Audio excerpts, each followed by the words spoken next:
With the original Legend of Zelda complete, my journey through the lands of Hyrule has officially begun. I really enjoyed The Legend of Zelda, and I was eager to dive into the next entry in the franchise. If you want to see my thoughts and reflections on the first game, click on the little title card in the top right now. But for now, it's time to tackle its sequel, The Adventure of Link. Welcome if you're new, and welcome back if you're not, to the great Legend of Zelda Marathon.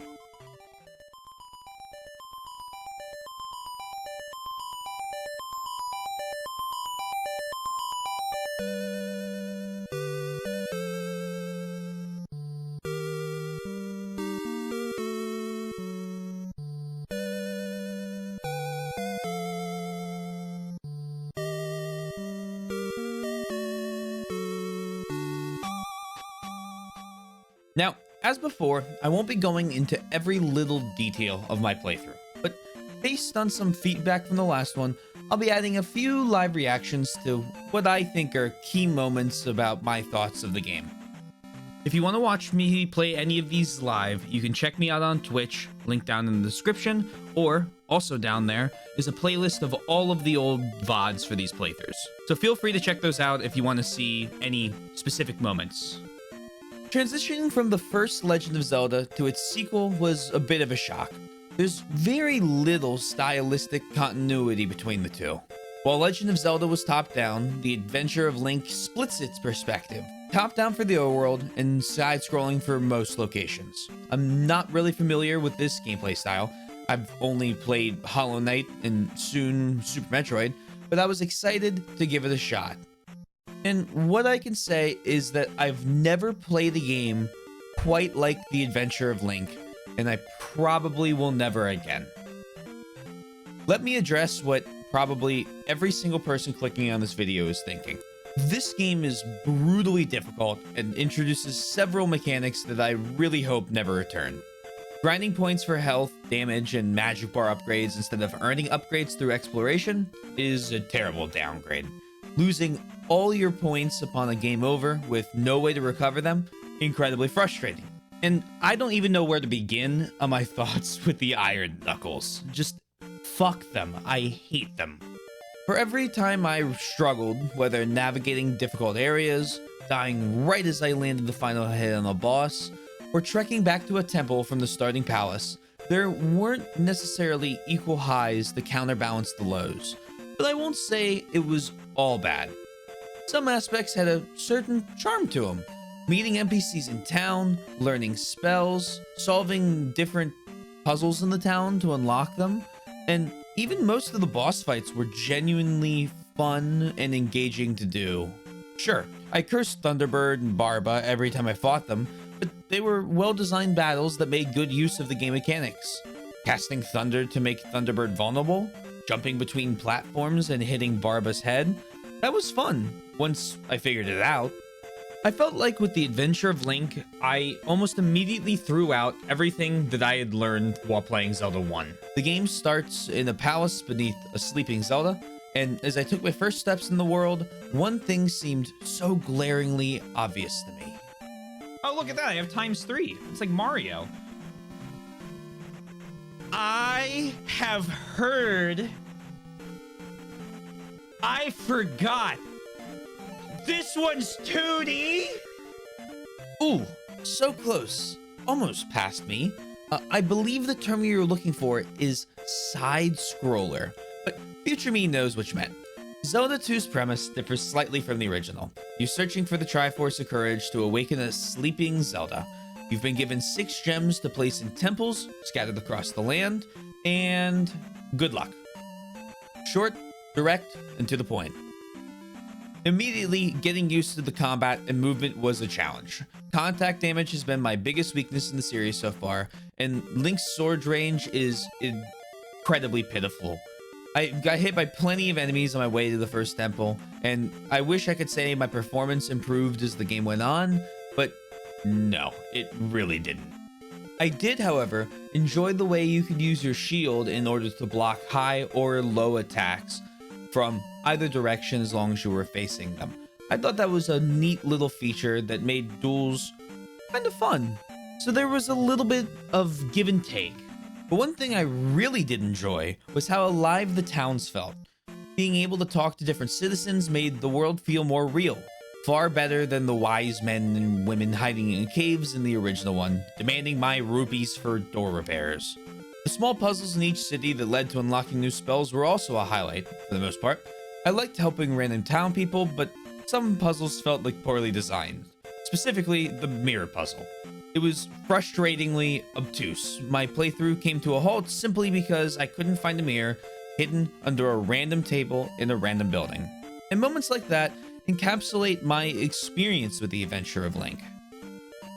The game was a bold new step in a different direction, but sometimes it felt like it didn't know what direction it wanted to go in, and instead took steps in multiple, often fighting against other choices that the game made.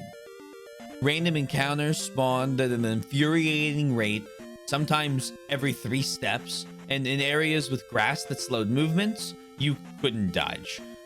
On top of that, some of the encounters were wildly unbalanced. Certain enemies were mild annoyances, while others all but guaranteed I'd lose a life or more. And real quick, who decided the teardrop ghosts should be invisible?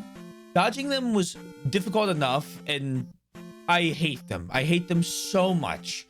But no enemy in the game frustrated me more than Iron Knuckles. Unlike The Legend of Zelda, where I despised Wizrobes, I found them a bit redeemed in Zelda II. But Iron Knuckles remain and will forever remain my nightmare. My opponent, my enemy, and any other set of words you can come up with to describe them. You see, there's one way you're supposed to fight Iron Knuckles, which is jumping and then attacking through their helmet in order to damage them. However, I didn't realize that, so all of my fights with Iron Knuckles looked something like this. Every single one. And let me tell you, when I found out the Robonut's second phase was just a blue Iron Knuckle, I was absolutely livid. I understand now that obviously that the goal was to jump and attack and to hit over their shield and smack him in the eyes, but oh boy. I went back as I was writing the script to get a few attempts at me doing it, and while the orange and red versions weren't the worst to hit, I have no idea how you're supposed to hit the blue ones with their ranged swords attacks. I feel like no matter what timing I would do, I would just get hit by the swords and take more contact damage and get knocked back. It's definitely a skill issue. I'm fully willing to admit I'm not very good at this, but gosh golly, I hate them. And the problem was sort of exacerbated by the way the temples worked. Dying and losing all your lives, as previously mentioned, sends you back to the very beginning. It's incredibly punishing, and returning to those dungeons can be a grueling task by itself. Getting deep into one, only to find a room or rooms filled with 3 to 5 Iron Knuckles in a row, caused me to make my greatest breakthrough in fighting them during the playthrough. Turning into a fairy, and completely ignoring them. The amount of enemies I dodged by just ferrying around was probably incalculable, as by the 3rd or 4th temple rolled around, I was doing my absolute best to avoid as much fighting as possible, which created a negative feedback loop of my own design due to the leveling system. For those of you who don't know, Zelda II uses a leveling system based on points you collect by killing monsters. It's a simple EXP system. However, in the English version of the game, the amount of points required to level up was drastically increased, sometimes almost doubled, and the amount of points gained per kill was drastically lowered for each enemy, for the most part. This results in a need to grind out enemies in order to allow you to take hits from monsters or dispense enemies in a reasonable number of attacks. I don't know. It was a game I was so excited for when I started, but as I played through it, I managed to be slowly worn down. And honestly, nothing was worse than the walk to the final boss. Well, Iron Knuckles, but this was the worst exploration part.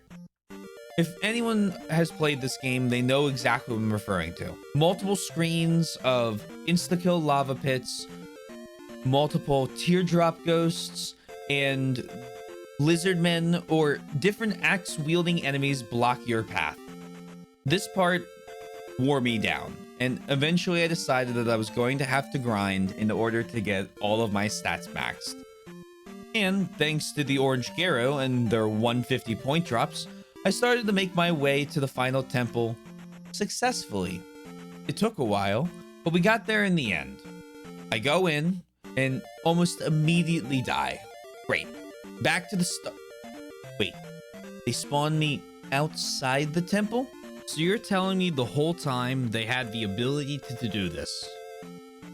And here again lies my loop with playing this game outside of the boss fights, which again, to be fair, I enjoyed plenty more than I did the random encounters and dungeon delving. Except Rebone Nut. Fuck you. I'd be playing and playing, trying to figure out what the game was asking for me to do, all the while slowly figuring out that it was probably well within the game's capabilities to make itself less tedious to play. The game had already programmed the ability to start at the beginning of the temple, they just saved it for the last one. None of the other temples had this, and I feel would have probably greatly improved the experience Had I respawned outside the other temples while playing. But oh well, at least they were kind enough to give it to me here. The final temple was huge and one of the biggest middle fingers the game had to offer. Iron Knuckles, don't worry, none of those here. Now it's just ones that can fly. The dungeon was huge. There were multiple confusing paths, different areas you were locked into attacking blocks one at a time in order to get through, while enemies used attacks that went through walls, and it just felt like it would never end. And at the end, Thunderbird. It was actually a really cool fight. I managed to get all of the magic in the game, and after testing just about everything, I managed to start the fight by casting Thunder. After this, I died the first couple times, but jumping to attack him and trying to stay behind because all of his attacks really only go to one side was, again, a really cool thing, a really cool fight, something I did enjoy in this game, and I don't want to put that down or act like it didn't exist, because there were parts where I ended up having a lot of fun, and I did manage to eventually beat him, making my way to what I thought was the end of the game. And I'm just gonna give you a clip of exactly how that played out. Please give me the Triforce. Oh, good. Oh! The final boss was me all along!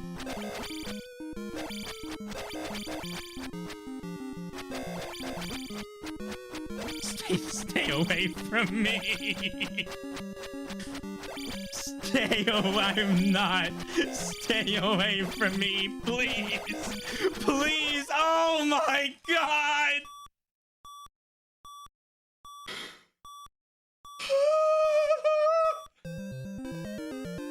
For once, my cowardice in my attempts to dodge resulted in the reward, me beating Shadow Link. Turns out, this fight is pretty fucking hard if you don't manage to cower in a corner and stab at his feet. Exactly what I did. Well, I'll take what I can get. We all had a good laugh about it, and finally, the second Triforce was ours, and I had managed to beat The Adventure of Link. What a game. All in all, I don't think the game was absolutely irredeemably terrible, as so many I feel seem to think. It's just the sort of bad that Resident Evil 6 is when you look through it at the lens of Resident Evil, just much older. There are a lot of systems that probably shouldn't exist or should be changed, but how much of that is the fault of the game just being on the NES? As we've discussed many times in my stream, so many of these games are proofs of concepts of what could be done.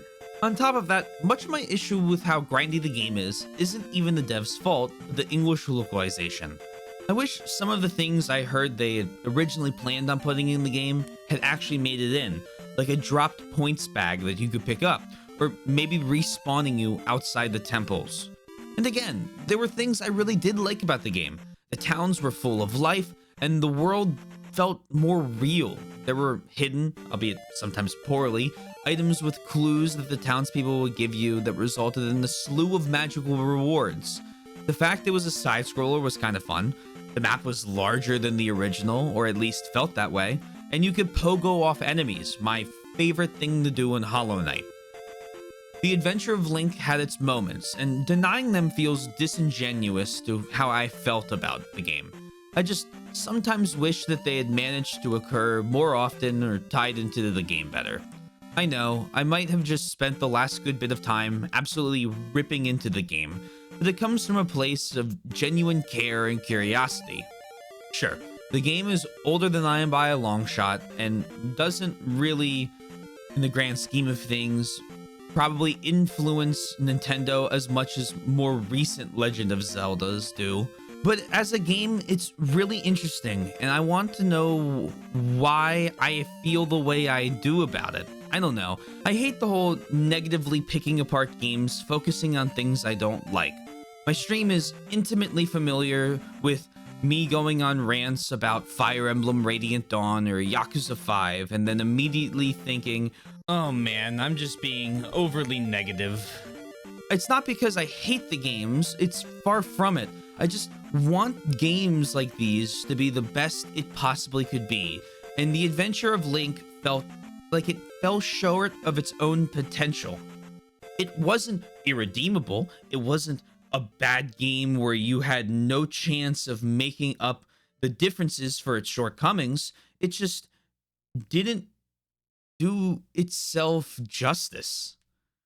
And so the feelings I would use to describe the game aren't anger or hate, but more just disappointment, because I feel like this could have been so much better. Again, if you're curious, I am playing through all these games live on my Twitch channel, TSwissalo1. I'm live 8 p.m. Eastern every day but Wednesday, and Zelda's on the weekends. If you made it here, hey, consider checking out my desperate attempts to beat Dopon in Link's Awakening DX, or my first reactions to Ocarina of Time, which I expect to be starting soon. But if not, fret not. A Link to the Past will be coming soon here to YouTube, and I have so many good things to say about it. Another time though. For now, considering doing all the YouTube things, it helps out me and the channel, and thank you for the luxury of your time. Please remember to stay safe, stay healthy, and have a wonderful rest of your day. Goodbye for now.